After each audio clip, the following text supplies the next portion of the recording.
நெல்லிக்காய் ஜூஸா வேண்டவே வேண்டாம்னு சொல்றவங்களுக்கு ஒரு கைப்பிடி அளவுக்கு புதினா சேர்த்து நான் சொல்ற மாதிரி போட்டு கொடுங்க. கண்டிப்பா வேண்டாம்னு சொல்ல மாட்டாங்க, நல்லா இருக்குங்க டேஸ்ட். இன்னைக்கு நான் 6 நெல்லிக்காய் எடுத்திருக்கேங்க.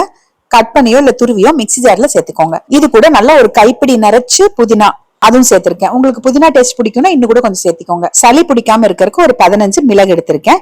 இது கூட நல்ல ஒரு துண்டு அளவுக்கு இஞ்சி. சோ இந்த மாதிரி நம்ம ஜூஸ் போட்டு குடிக்கும் போது கண்டிப்பா சளி பிடிக்கவே பிடிக்காது, தொண்டையும் கட்டாது. ஒரு டம்ளர் அளவுக்கு தண்ணி ஊத்திட்டு முதல்ல மிக்சியில நைஸா அரைச்சு எடுத்துக்கலாம். அரைச்சு எடுத்ததை நான் சூப் வடிகட்டுறதுல வடிகட்டிக்கிறேங்க.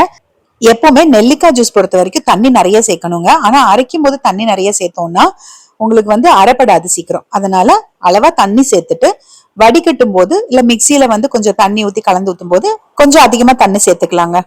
இப்ப இந்த சக்கைய மிக்சி ஜார்ல சேர்த்துட்டு திருப்பி கொஞ்சம் தண்ணி ஊத்தி அரைச்சிட்டு திருப்பி வடிகட்டணும். இது மாதிரி மொத்தம் 3 தடவை நான் வடிகட்டி எடுத்துக்க போறேன். ஜூஸ்னாவே வடிகட்டி தாங்க நம்ம குடிக்க முடியும்.